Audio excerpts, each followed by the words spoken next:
Meus irmãos, diz assim a palavra do Senhor, Mateus capítulo 6, a partir do versículo 25.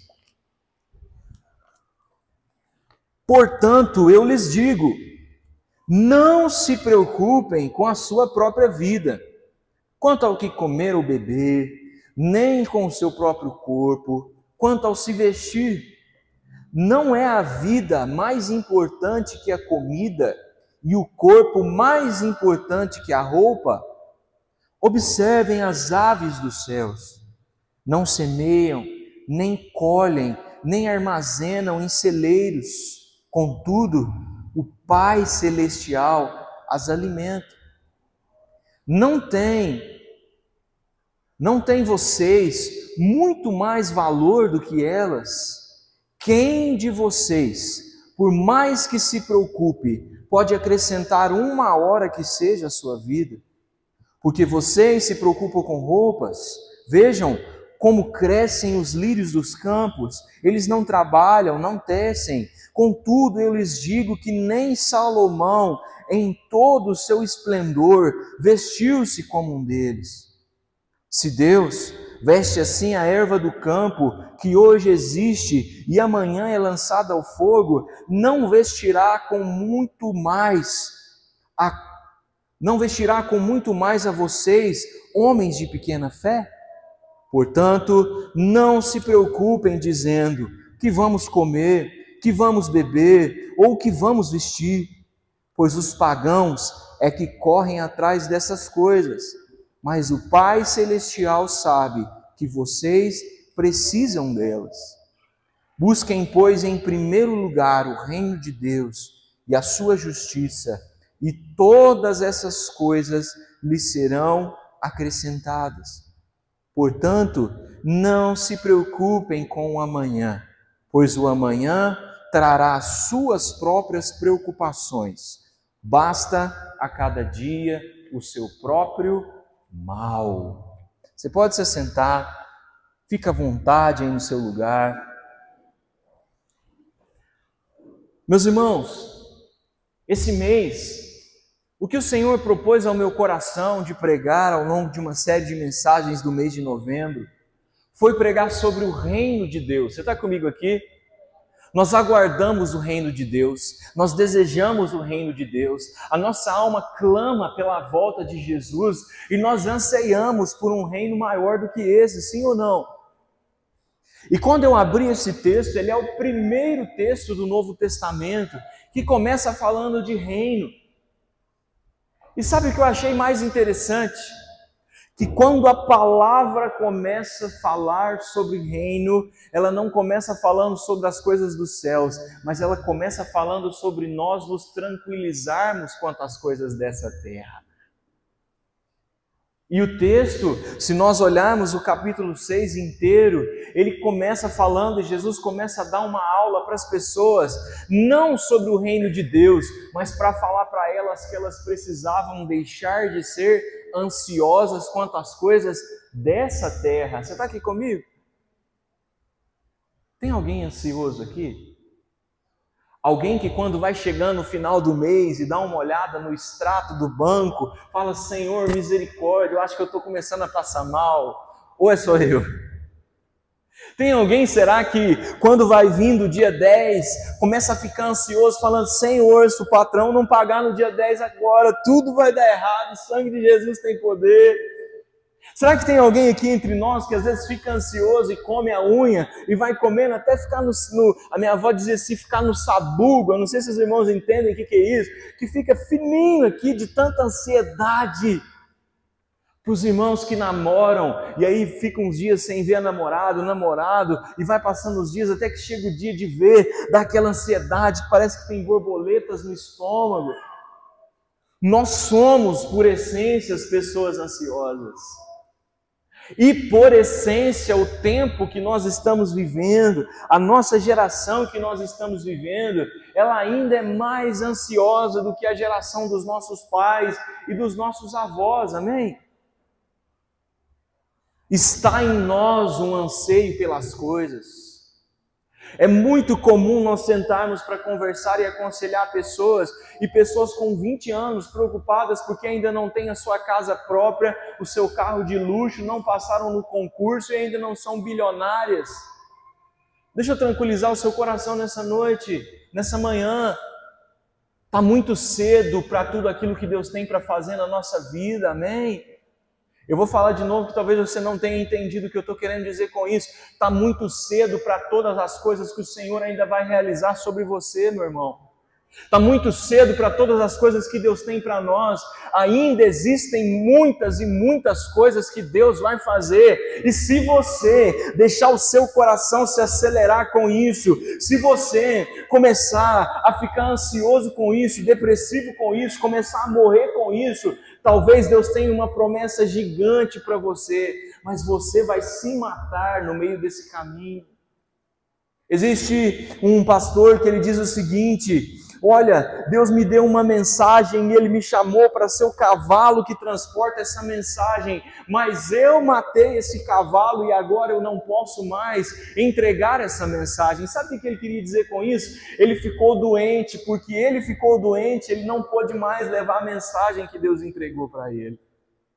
Deixa eu falar uma coisa para você, meu irmão e minha irmã.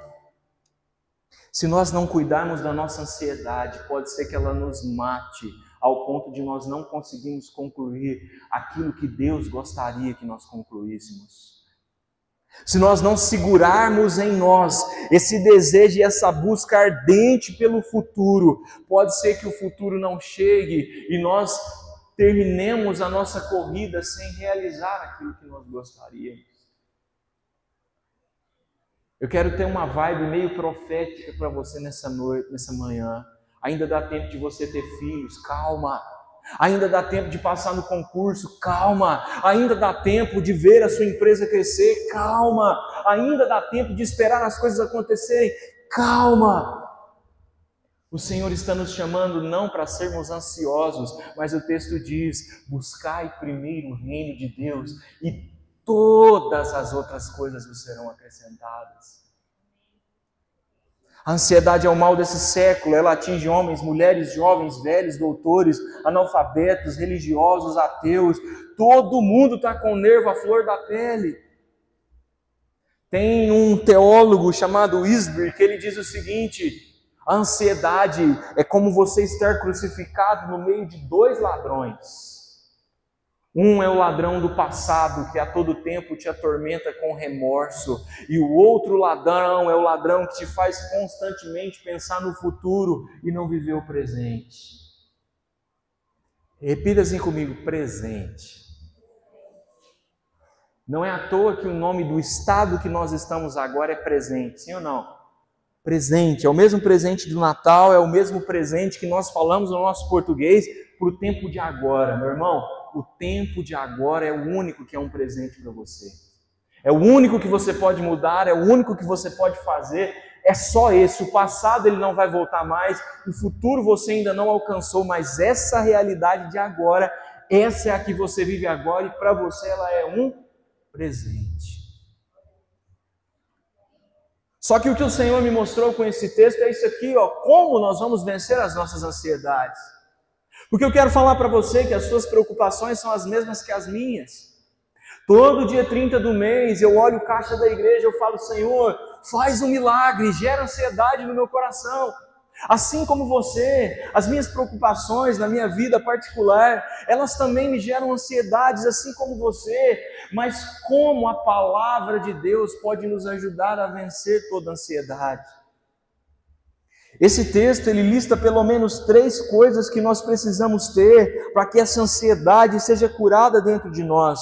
Olha o que diz o versículo 31. Portanto, não se preocupem dizendo: que vamos comer,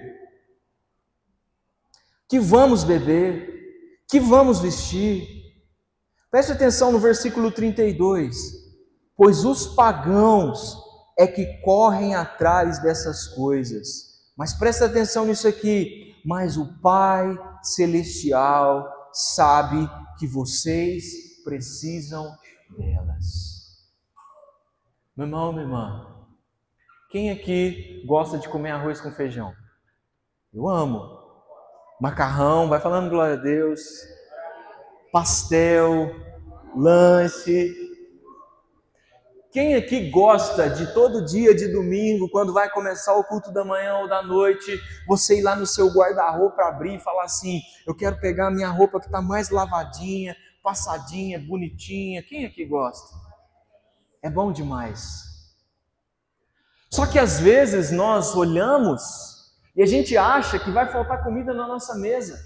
A gente acha que vai faltar roupa para a gente vestir, a gente acha que vai faltar um monte de coisa, que não vai dar certo, que o carro vai acabar a gasolina, que vai acontecer isso, que vai acontecer aquilo, e enfim, a gente vai se burlando. Mas sabe o que a palavra está dizendo? Filho, calma, você tem pai, e o seu pai não vai te deixar faltar nada.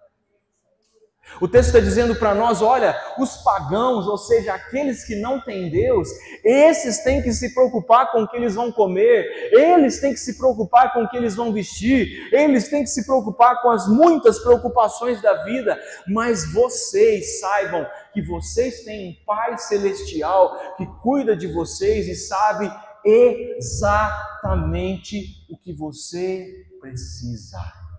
Meu irmão, e deixa eu te falar uma coisa, o seu pai não vai deixar faltar nada que precisa você.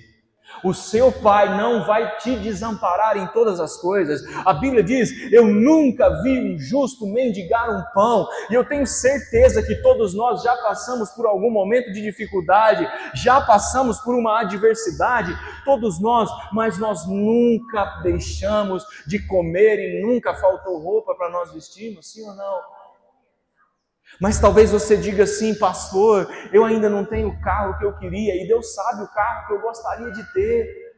Pastor, eu ainda não tenho a casa que eu queria, e o Senhor sabe a casa que eu gostaria de ter. Como explicar esse versículo? Olha aqui para mim. O versículo 32 não diz assim, ó, e o Pai Celestial vai fazer o que você quer. O texto diz assim, mas o Pai Celestial sabe o que você precisa. Deixa eu te falar uma coisa, se ainda não chegou é porque você ainda não precisa. Se ainda não chegou é porque o que você tem ainda dá. Se ainda não aconteceu é porque o momento que você está é o momento que Deus precisa que você esteja. Nós temos uma política e acreditamos numa teologia que não é como a teologia da prosperidade, que mede as suas bênçãos pelo que você ganha. Nós acreditamos numa prosperidade bíblica, e a prosperidade bíblica vai dizer assim, prosperidade é você ter tudo que você precisa para o momento que você precisa. Se tem pão na sua mesa, amém. Se tem bastante dinheiro na conta, amém. Se tem pouquinho, amém. Se tem muito, amém. Mas se você tem o que você tem agora, você tem exatamente o que você precisa no Senhor. Meu irmão, você tem pai, vai dar tudo certo. Você tem um pai que é celestial, já deu tudo certo. O seu pai é dono do ouro, é dono da prata, é dono de todas as coisas. Ele já está cuidando e nos dando tudo que a gente precisa. Você pode fazer um favor para mim nessa manhã? Dá uma respirada bem profundo mesmo. Já deu tudo certo, você tem pai. Mas olha o que diz o versículo 33. Busquem, pois, em primeiro lugar o reino de Deus e a sua justiça, e todas essas coisas lhe serão acrescentadas. Meu irmão, eu tenho certeza que todos nós já levantamos durante a nossa manhã e a gente olhou para o relógio e falou assim, eu tenho um compromisso urgente, o meu trabalho, ou sei lá, alguma coisa para resolver, e a gente levantou direto, sem orar, sem ler a Bíblia e foi embora, sim ou não?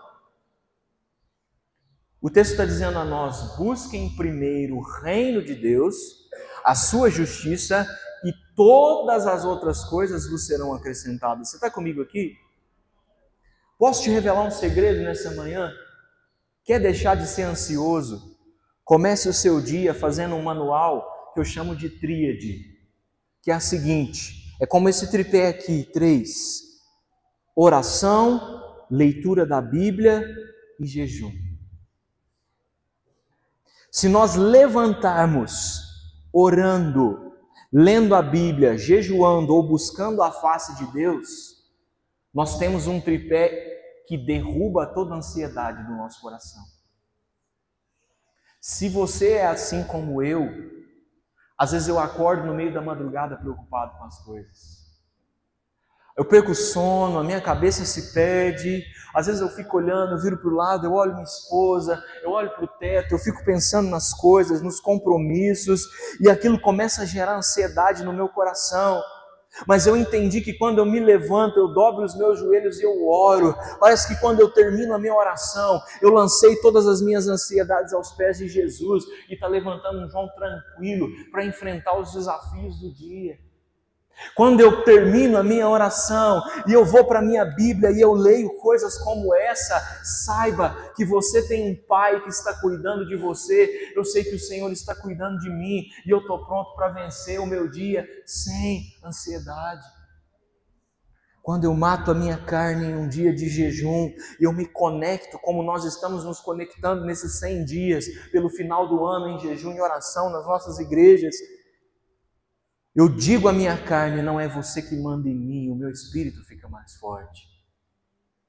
Quando a Bíblia está dizendo assim, no versículo 33, como nós lemos, pois busquem em primeiro lugar o reino de Deus e a sua justiça, e todas essas coisas lhes serão acrescentadas, é porque isso precisa ser uma verdade em nós. Se Deus for a nossa prioridade e a justiça de Deus estiver conosco, o resto não interessa. Já deu tudo certo. Eu não sei você, mas eu trabalho com justiça todos os dias. E a justiça dos homens, ela não presta. A justiça dos homens, muitas vezes, ela é injusta. Mas a justiça de Deus é plena, agradável e perfeita. Se nós levantarmos e entregarmos as nossas mãos para Deus e para a sua justiça, nós não teremos motivos para sermos ansiosos. Você crê nisso em nome de Jesus? Eu quero te confessar uma coisa que talvez te encoraje, porque talvez você diga assim, eu não tenho tempo para ler a Bíblia.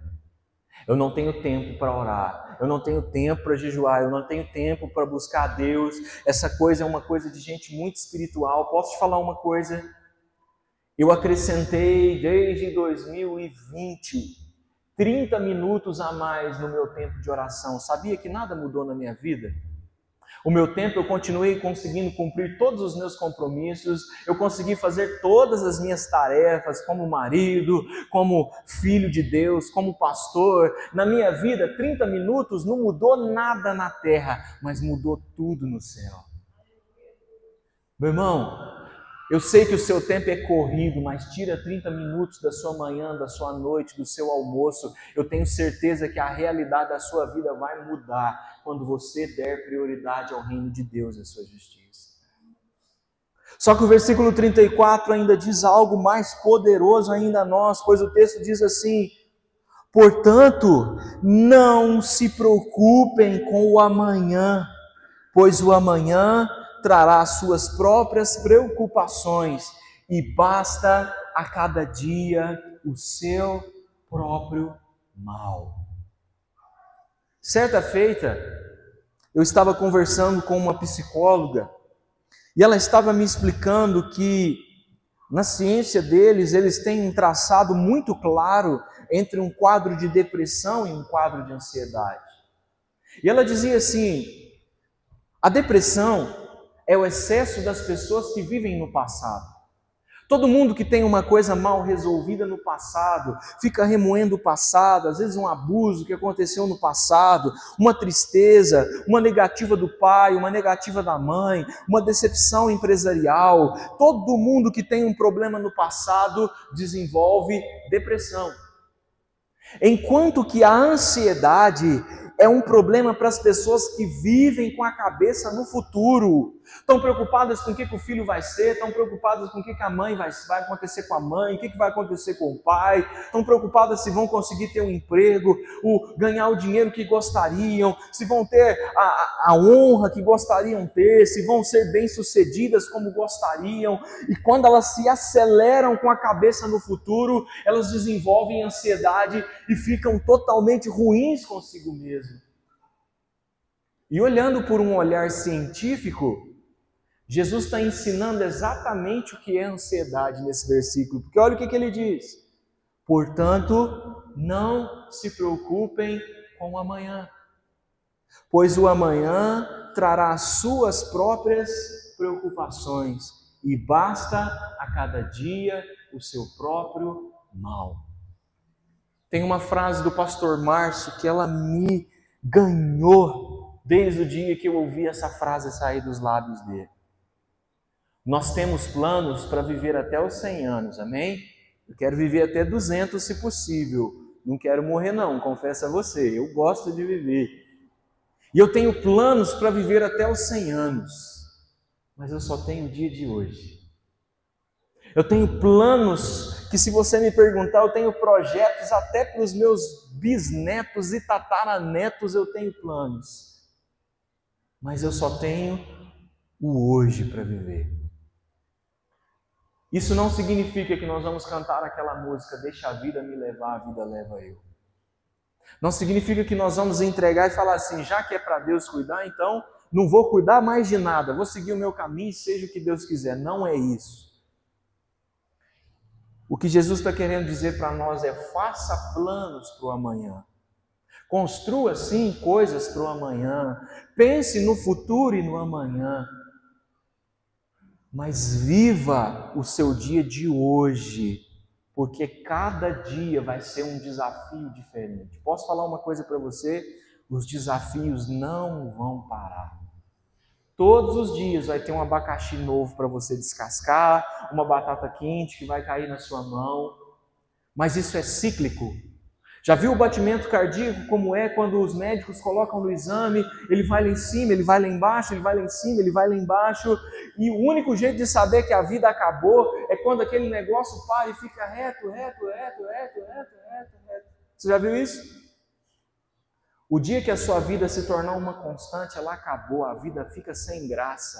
Até os problemas fazem falta para nós, porque a gente só consegue ser vencedor quando a gente vence o problema. A gente só consegue ver a vitória depois de uma grande tempestade e um grande dia de problema. Então, nós temos que olhar para os problemas que a Bíblia diz, basta a cada dia o seu próprio mal, não como se eles fossem um problema, mas uma futura vitória no Senhor.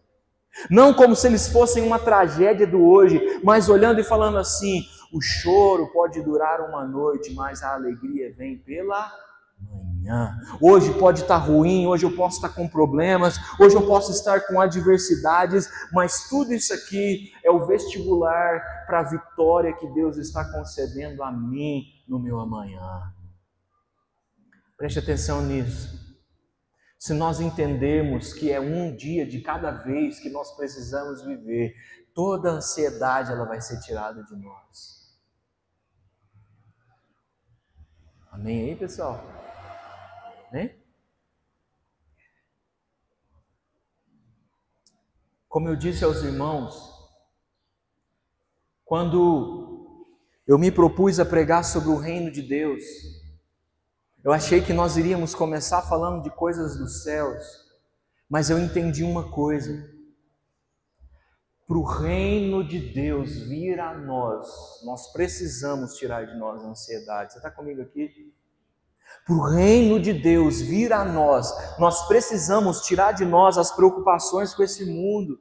Sabe por quê? É impossível nós estarmos reunidos aqui como igreja, servir ao Senhor, levantar as nossas mãos e adorar a Ele, se nós estivermos preocupados com as coisas lá fora. É impossível nós entregarmos a Deus uma adoração genuína no Senhor, se a nossa cabeça estiver pensando no que vai ser o amanhã, no que vai ser das pessoas que dependem de nós, nós não temos que olhar assim. Se nós queremos que o reino de Deus, ele venha a nós precisamos entregar ao Senhor as nossas preocupações, para que a nossa mente, o nosso coração, a nossa alma e o nosso espírito possam estar conectadas naquele que cuida do nosso presente, do nosso futuro e da nossa eternidade. Você está comigo aqui? Eu queria te convidar para você ficar de pé.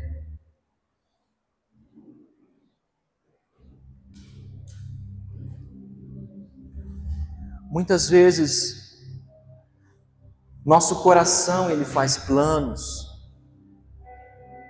Muitas vezes nós pensamos no nosso dia de amanhã, nós temos os nossos planos, desejamos que a nossa profissão ou aquilo que nós trabalhamos, nós investimos, nós temos tantos planos para que isso dê certo, nós temos tantos planos na nossa vida da igreja, que o nosso ministério cresça, que nós nos tornemos líderes, pastores, enfim, que o Senhor nos honre em tantas coisas.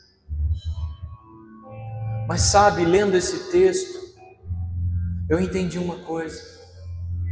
Nós fazemos muitos planos, nós traçamos, desenhamos muitas coisas para nós, mas nós precisamos entender que muito além dos nossos planos, existem os planos do Senhor que são mais excelentes para nós. Talvez você está aqui nessa manhã triste com algumas coisas do momento de agora que você está vivendo. Mas eu quero dizer a você, meu irmão, que pode não ser que você esteja vivendo o que você gostaria de estar vivendo agora. Pode ser que você não tenha e não esteja no lugar que você gostaria de estar agora. Mas a Bíblia diz a nós que os planos do Senhor são mais excelentes que os nossos.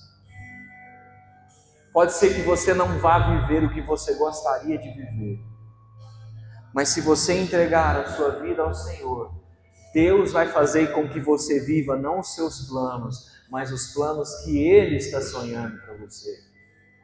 Jeremias capítulo 31, se eu não me engano, diz assim: e eis que os planos do Senhor são planos de paz e não de derrota, planos de paz e não de destruição. Coloque a mão no seu coração.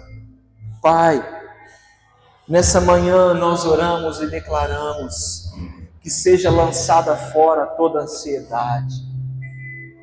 Nós oramos e declaramos nessa manhã, Pai, que não haverá mais tempo para nós nos preocuparmos com o amanhã, porque o nosso amanhã está nas suas mãos, a nossa vida está nas suas mãos, o nosso coração está nas suas mãos, a nossa família está nas suas mãos, Pai.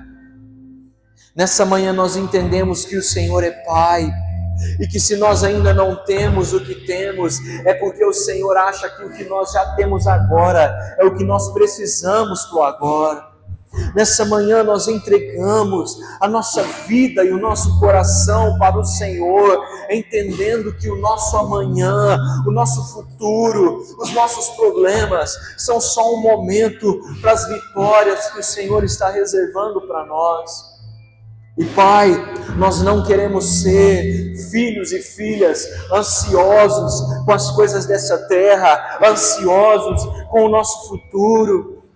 Nós queremos ter o nosso coração, Pai, descansando no Senhor, descansando na sua graça e na sua misericórdia, descansando nos seus planos que são sobrenaturais para nós, Pai. E nessa manhã nós entregamos todas as nossas expectativas para Ti, para que o Senhor faça crescer em nós o Teu reino e a Tua justiça. E enquanto nós buscarmos em primeiro lugar o reino de Deus e a sua justiça, todas as outras coisas estão sendo geradas e acrescentadas sobre nós. Nós oramos e bendizemos o teu nome, em nome de Jesus.